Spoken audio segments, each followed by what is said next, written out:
Hinihiling po natin na let the light of the Lord shine. It means that we like darkness to be exposed, or we like to expose what is hidden in darkness.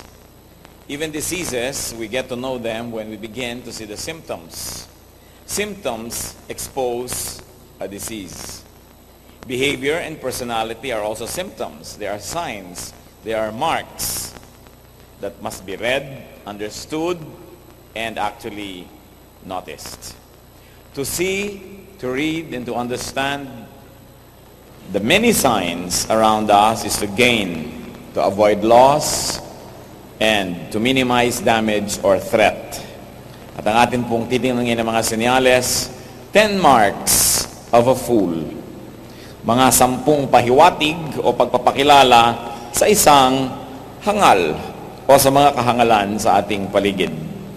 Our God, we thank you that you are our Creator, our Sustainer, our Friend, our Savior. May you give us the grace to understand your message today. Salamat, Panginoon, dahil kami binigyan mo na naman ng isang pahiram na araw at mahaba na ang nangyari sa araw na ito'y patuloy mo pa kami tinatangkilik. Nawa, Panginoon, mapayapa ang aming loob at nang sa ganon kami makapagtuon ng pansin sa inyo. We like not only to increase our knowledge, but also we like to go deeper in our faith. And we like to soar up with wings like eagles, to go to higher levels of spirituality. So Lord, give us a simple message, simple but powerful, simple that will set us free so that we can become fuller persons and better believers. Lord, may you be our speaker. As you walk in our midst, as you fill our longings, as you answer our questions, and as you open our eyes, protect us from all work of evil men and evil spirits. And we pray that the same protection coming from you may also be enjoyed by our loved ones who are not with us right now. So give us the capacity to know, to understand, and to become. Lord, we trust you. Speak to us. Use your servant only as your footstool and as your instrument. In the name of Jesus, our teacher, we pray. Amen. 10 marks of a fool. Proverbs 10:18. Whoever spreads slander is a fool.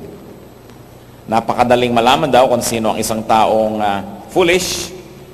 Nagkakalat siya ng mga paninira sa kanyang kapwa. Ang paninira na ito, maaring totoo, maaring hindi, pero ang ending pa rin nakasira. So, slander. So, one mark of a fool is spreading malicious talks. Pag may narinig tayo, tas inulit pa natin sa iba, may natanggap tayong text, tapos pinas pa natin sa iba, tapos slanderous, hindi naman natin na-verify, totoo ba o hindi, nakakasira ng puri, that is a mark of a fool. And why is it a mark of foolishness? Because spreading malicious talks makes enemies.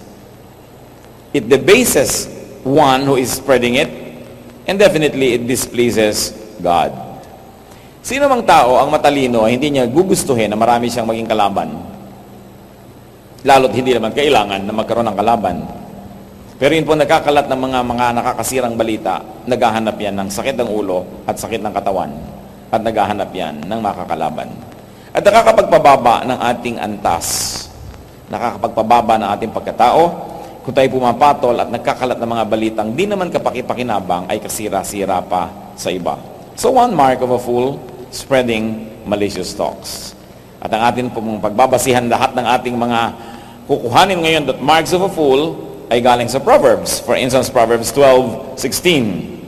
A fool shows his annoyance at once.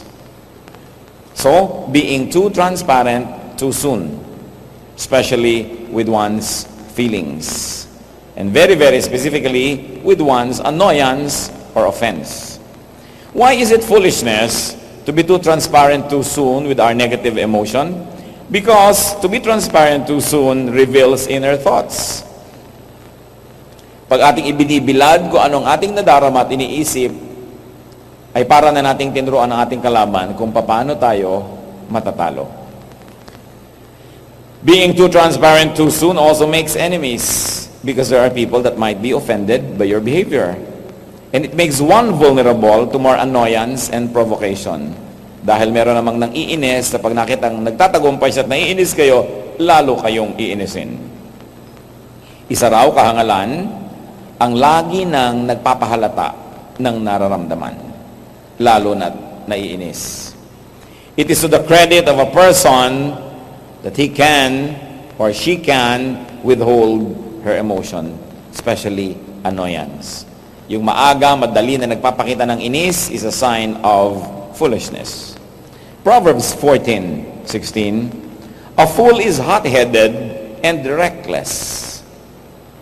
Isa na namang napakalinaw na definition ng foolish person, being quick-tempered and overly self-confident.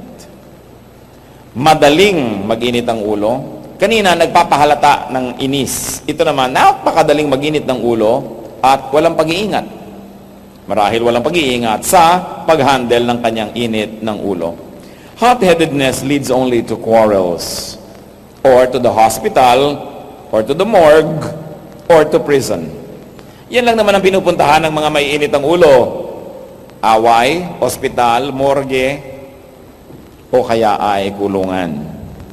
Kaya ang marunong na tao, hindi pinapayagan ang simbuyo ng kanyang damdamin ang magsabi kung paano siya kikilos, gagalaw, o mabubuhay. Recklessness leads to loss, to damage, and to injury. Definitely. Akala niyo ba sikat sila pagka sila ay nambabato pag nagagalit, o kaya sumisigaw agad, nagpapakita agad ng kanilang displeasure. But the Bible tells us that this is a sign of foolishness. Proverbs 29:11. A fool gives full vent to his anger. Napapansin niyo po siguro, magkakamag-anak itong mga pinag-uusapan natin. Isa daw pong kahangalan, yung pinagbibigyan mo ng lubos-lubos ang iyong galit.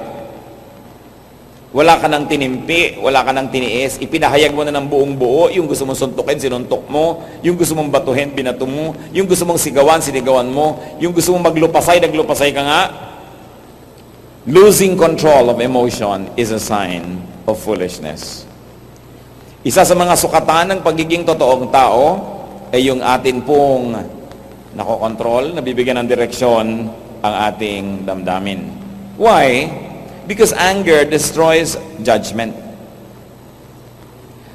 Nakikita niyo yung napakarami mga nakakulong sa death row, yung nakakulong sa life imprisonment o sa maximum security, nakapatay ng terribleng pagkakapatay. Tapos pag tinanong kung bakit niya nagawa yun, sasabihin, pinagdimlan ng isip.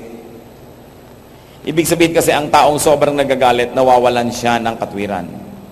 Dumidilim ang maliwanag, tumutuwid ang liko, na dapat ay talagang liko, nagagawa ang hindi dapat gawin. Anger also destroys diplomacy. Walang tao na makakapagmabutihan sa kanyang kapwa kung siya ay pinaghaharian ng galit at gustong-gusto niyang ipahayag ang galit na ito. Anger also destroys productivity. There are many people who could otherwise get good employment or who could get a good business or a good deal, but they become angry and they are ruled by their emotion at sabi na, wag na lang nga. At dahil sila ay pinagharian ng kanilang damdamin, maraming magagandang pagkakataon ang lumalampas. At alam po ng marami sa atin, anger also destroys the body. Pag ang tao ay nagagalit, ay bumibilis ang pintig ng puso, tumataas ang presyon ng dugo, naiiba ang blood chemistry at merong biglang naninigas at namamatay na lang dahil sa galit. So kung hindi po natin kokontrolin ang galit dahil tayo banal, at least kontrolin natin dahil tayo matalino. Dahil nakakasira ng ating sariling kalusugan yung sobrang galit. And there is something mysterious about anger. Yung galit na pinagbibigyan, lalong lumalala at sumisidhi. Pero yung galit na nilalagyan ng limitasyon at nag-iisip-isip, bumabait-bait at humuhupa ang galit. Kung bakit ang galit parang apoy, pag lalo mong pinagalit, para mong ginagatungan, nilalagyan mo ng gasolina, lalong lumalaki. Kaya, ang matalinong tao, maliit pa lang yung galit niya, kinokontrol na. Nakita niyo po ang mga mag-asawa na tuluyan ang naghiwalay dahil lang sa mga konting galit na hindi kinontrol, nagsalita ng nakakagalit, nagalit naman yung kinakagalitan at nagsalita ng mas nakakagalit, nga tumaas kayo ng galit niya hanggang nagpataasan na, hanggang mamaya either nagpatayan sila o talagang nagkasiraan na at nagkasira. Pero yung nagagalit at kinontrol mo ng konti, makakita naman ng katabi mo at kalaban mo na humupa ka, lumaba ang yung boses, bababa din siya, pababa ng pababa. So pinipili natin, ano pong gusto natin gawin sa galit natin? Palakihin pa yan o paliitin? Excessive display of anger trivializes issues. It is also one important aspect that we should think about when we remember anger. Pag sobra po tayong pinaghaharian ng galit, ng sigaw, ng panggigigil, nababaliwala ang katwiran. Ang nananalo na lang, yung mas malakas bumigwas, yung mas maraming muscle, o kaya yung mas malakas umigaw. Pero, siyempre, ang mga taong marurunong, lalo na mga taong makadiyos, dapat ang nananaig ay katwiran. Hindi kung sino ang mas malakas at mas makapangyarihan. Pero pagka nanguna na ang galit, at ang galit po may magic yan, nakakapagpalakas. Pag galit kayo, parang kaya niyong durugin ang mukha ng katabi niyo no? May ginagawa yan nakakaiba sa tao na nagkakaroon ka ng overestimation of your power and strength. And really, because adrenaline is pumped into your blood system when you're angry, sometimes you really become very, very strong. Only to regret about it when the damage had been done. So pag merong anger, wise people control their emotion. Foolish people lose control of their emotion and even takes pride in it. Another wrong with excessive display of anger is that it debases a person. Ang isang taong sobrang nagpapahayag ng kanyang galit ay nagpapababa sa kanyang sarili. There are many people who do crazy things when they're angry only to be sorry later. When you're angry and you express it to the full, you make a clown of yourself. And people like to watch clowns. Kaya nakikita nyo ang mga tao, gustong-gustong nanonood ng nag-aaway na dalawang babae o kahit dalawang lalaki. Bubuyuan ka pa niya mga, sige nga, ganun pala, susulsulan ka. Kasi gusto nila na magsampalan kayo, magsaksakan kayo. Nagtataka ko sa mga tao na may mga nakakalat na bituka dyan, nanonood pa. Because people can be so cruel and because a lot of people are also foolish. So don't be a clown and be the entertainment fair for people who have nothing better to do. Also, Proverbs 15:5 gives us another clue. A fool spurns his father's discipline. So, another mark of a fool, rejecting parental correction. Sabi sa Biblia, isang malaking kahangalan ang pagtanggi sa pagtutuwid ng magulang. Siyempre, ang sinabi lang dito, father, kung ang kultura ng Israel masyadong makalalaki, pero hindi naman puwera dyan yung mother. It can just mean parent. Parents are heaven's most faithful ambassadors. What do you mean? Kung meron pong office on earth that can most closely resemble and represent the economy of God, the rule of God, the love of God, it is the office of the parent. Ang pag-ibig ng magulang ang pinakamalapit na siguro sa pag-ibig ng Diyos. Sapagkat ang pag-ibig ng magulang ang walang patakaran, tinatanggap ka kahit ano pa. Kung sa tingin ng iba, ikaw ay made of horror, sa iyong magulang, ikaw ay made of honor. Kung ang tingin ng iba sa'yo ay bobo, ang tingin ng magulang mo sa'yo, slow learner. Di ba? Kung ang tingin ng sakit ng mga iba sa sakit mo ay galis, ang tingin ng nanay mo, allergy. Ang sarap ng may magulang. So bakit mo tatanggihan ang pag-ibig ng magulang? Kasi sabi, it is a foolishness. A fool spurns his father's discipline. Maliban na lang ang magulang natin ay talagang psychopath, abnormally deranged. Akala mo naman merong abnormally deranged. Dapat sundin natin ang magulang. Kasi walang iniisip ang magulang kundi kabutihan natin. At least 99% of the time, maaasahan natin yon. Yung ikakabuti natin. Pero ang mga kabataan kasi iniisip nila, their parents are out to destroy their fun, to take away life from their life, and to make their life miserable. But the Bible is clear about this. A fool spurns his father's discipline. Rejecting parental discipline means rejecting what could be the purest form of love known to humanity. Rejecting parental correction means rejecting love, wisdom, and sincere concern. Rejecting parental correction can mean rejecting nature's greatest source of protection, of care, and of nourishment. Because parents are nature's way of giving. Kaya napakalaking bagay na pinakahalagahan natin ang pagtutuwid ng magulang, hindi lang ng ating biological parent, naging kung sino man ang nagiging magulang sa atin. May pag-ibig, may pagmamahal, may concern. Proverbs 13:16, a fool exposes his folly. So another mark of a fool is laying open his foolishness. Siyempre, kung ikaw ay may pangit na bahagi ng iyong katawan, ay halos napakamodest mo dyan. Tinatakpan mo, inaayos-ayos mo. But a fool will expose his folly. Everyone has some folly. Lahat ng tao ay may mga kabalbalan. Lahat ng tao ay may mga kamalian. Lahat ng tao ay may mga kahinaan. Panapanahon lang. But only a fool would needlessly expose his folly. And why is it foolishness to expose your folly?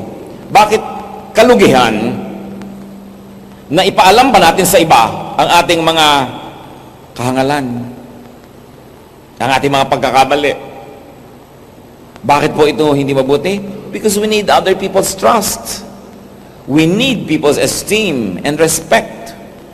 We need people's help. And how will you get trust, esteem, respect, and help if you have already exposed yourself to be a fool? Then people will avoid you. And behind the success of any person is great help received from others. We all need help in the beginning and, as they say, in the end. So you will not want to miss that. So you don't want to needlessly expose your foolishness. People who expose their foolishness and their folly lose all this goodwill that they need in life. Yung iba ay pinagmamalaki pa nila eh. Ipamamalita pa ang mga di karapat-dapat na ginagawa nila. Ipagsasabi pa. Akala mo isang napakalaking karangalan na maging ganun. Proverbs 10:23, a fool finds pleasure in evil conduct. Ito, danger sign. Having fun in being bad. That is a sign of foolishness. Tayo po mga tao nagkakamali. May nagagawa tayong mali, may nasasabi tayong mali, pero yung taong matalino, pinagsisisihan ang maling ginagawa niya. Maging si David, maraming nagawang mali. Pero patuloy pa rin tinawag ng Biblia a man after God's own heart. One of the probable reasons is, whenever David would commit a mistake, he really sincerely repents. Talagang sincere, with tears, with weeping, ang paghingi niya ng tawad sa Diyos. Ang isang taong hangal, nakagawa na ng mali, natutuwa pa. Hindi nagsisisi, hindi nagdadalawang loob, ipinamamalita pa. Take note of people who find pleasure in evil. They are fools. Pag natutuwa tayo na may ginagawang kabalbalan ng iba, it means we are fools. Because wise people must be grieved when something is wrong. Pag hindi po tayo nalulungkot dahil mayroong maling nangyayari, o may napapahamak, may nasasaktan, may nasasalanta, meron tayong dapat ituwid sa ating kalooban. So that's one mark of a fool, having fun in being bad.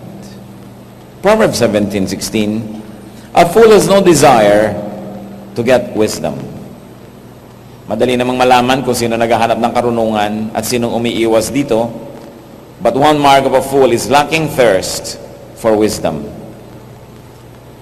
Feeling, of course wrongly, that he is good enough and wise enough, therefore, they don't listen to advice. Fools don't listen to advice. They don't seek advice, and when you advise them, they hate you. When you correct them, they hate you. Ang tunay na marurunong, pag itinutuwid, kahit nasasaktan, nagpapasalamat. Napakadali pong sumang-ayon sa isang tao kahit siya'y baluktot. At kung sumasang-ayon tayo, baka pa tayo mailibre ng merienda, baka pa tayo maregaluhan, o at least matuwa siya sa atin. Mahirap gawin ang sumalungat. Kaya kung may sumasalungat sa atin, lalo't alam naman natin talagang mali tayo, pasalamat tayo at sinasalungat tayo dahil yung tao nagpapagod para tayo maituwid, samantalang higit na mas madali na sumang-ayon na lang siya o huwag na lang makialam. We must value people who go out of their way to correct us. Ngayon, kung tayo naman may mga messianic complex, gusto natin i-correct lahat ng tao kasi may gano'n namang extreme sa kabila, tiyakin lang natin na we employ good timing, that we are polite to people that we want to help get corrected, and that our ministrations are welcome. Makikiramdam din naman tayo kung ayaw o gusto na tayo ay pakinggan. But this is one mark of a fool, lacking thirst for wisdom. Hindi nagtatanong kahit hindi naiintindihan ang isang bagay, pinagpapaliwanagan mo ayaw makinig, itinutuwid mo, nagagalit pa. Proverbs 18 verse 2, a fool finds no pleasure in understanding, but delights in airing his own opinions. At ito po, in polite society, this is a no, no, no. But of course, people who are impolite, people who are indiscreet, people who are foolish, do this, being too vocal with opinions. When people do not solicit our opinion, it is best kept inside us. But a fool equates learning only with pain and difficulty, so a fool does not want to learn. Sabi, a fool finds no pleasure in understanding. Paano po nalalaman natin kung hindi tayo matalino? Yung hindi natin alam last year, hindi pa rin natin alam last month, hindi pa rin natin alam ngayon, at siguro kung bibigyan tayo ng Panginoon ng 100 taon pa para mabuhay, hindi pa rin natin malalaman. May mga taong ayaw matuto. Minsan nga, magbukas lang ng TV, hindi pa alam eh. Hindi nyo na ba ambisyon na malaman kung paano pinapaandar ang microwave, o paano papaandarin ang computer o isang bagay? So, hindi ko kasi alam yan. Okay, hindi nyo alam, lahat naman ng tao hindi alam yan sa simula. Pero bakit naman ang tagal-tagal lang, hindi nyo pa alam? At parang walang kaambi-ambisyong alamin.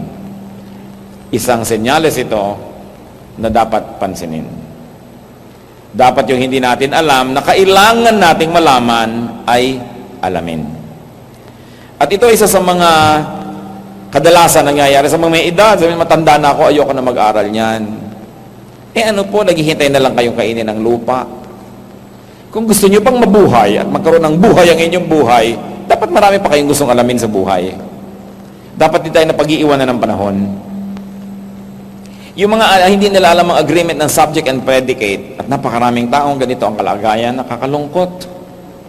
Hindi na alam ang agreement last year, hindi pa rin alam ngayon, at next year hindi pa rin yun alam. Wala naman kasi siyang ginagawa para alamin yun eh.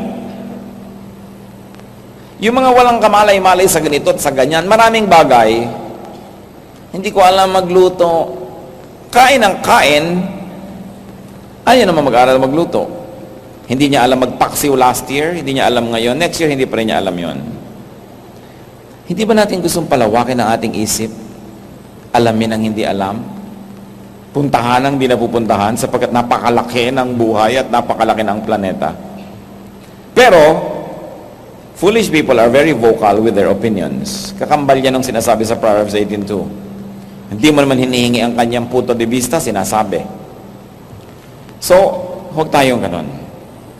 We don't have to be needlessly transparent because we will only lose our credibility. And in a higher level of reasoning, you lose your mystery when you are too transparent. So do not always air your opinions unless people seek them. At saka, hindi tayo natin gusto yung taong laging may opinion. Ayaw niya ito, gusto niya yun. Lagi na lamang may giyera pagkasama siya. Lagi na lang kailangan may panig dito o panig sa kabila. It's tedious and it's tiring. And you will notice that you get invited less and less to events because you're always airing opinion and picking up a fight. Hindi naman po bali magkamali sa buhay eh. Ang malungkot lang, yung paulit-ulit na lang yung pagkakamali na yun, hindi na nag-i-improve. Yun na lang nang yun lagi. Bakit ba may Biblia? Hindi lang para tayo gabayan na makarating sa mga ulap at sa mga kalangitan. May Biblia para gabayan tayo sa ating daily life so we can make the most out of life. In fact, even Jesus said, I came that they might have life and have it abundantly, have it to the full.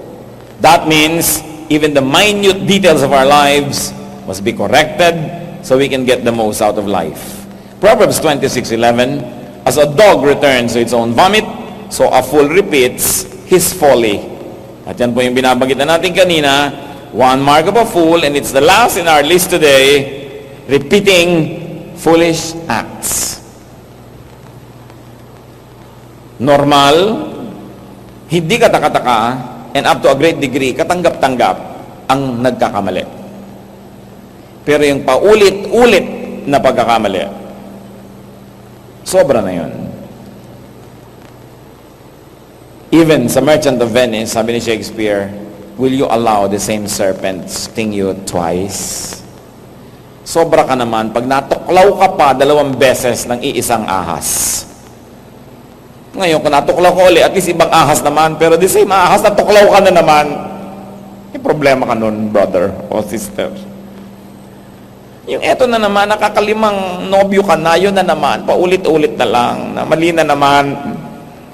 Nakakasampung hiwalay ka na, hanggang 20, hindi ka pa rin yata matututo. So, kailangan natututo ang tao. Hindi katakatakang nagkakamali. Pero katakataka yung paulit-ulit. At yun na lang yun ng the same na pagkakamali. To commit a mistake is understandable, but to keep repeating the same mistake is not. Fools, according to the Bible, keep on doing the same wrong things. They keep on taking the same wrong paths. And they keep on saying the same wrong words. That's why they keep on recycling the same problems. And it's a mark of foolishness. Bakit po natin pinag-asapan lahat ng bagay na ito? Because none of us should be a fool. Do not be a fool.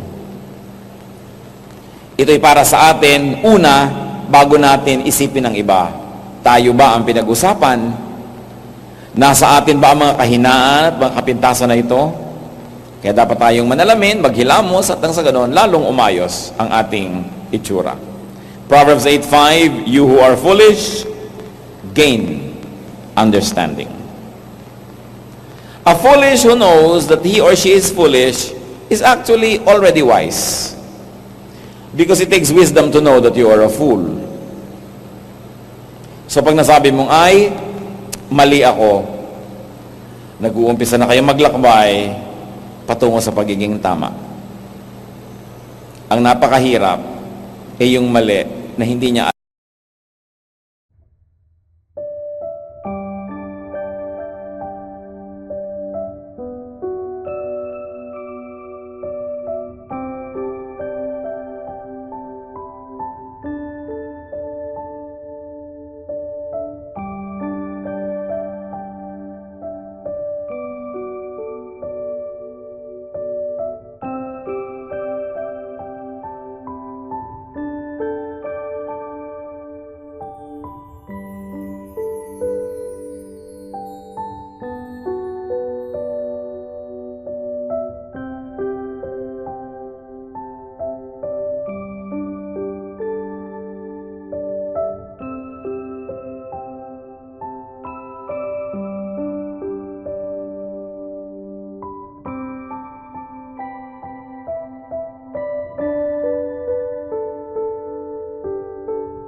Alam na mali siya o ayaw niyang aminin na mali?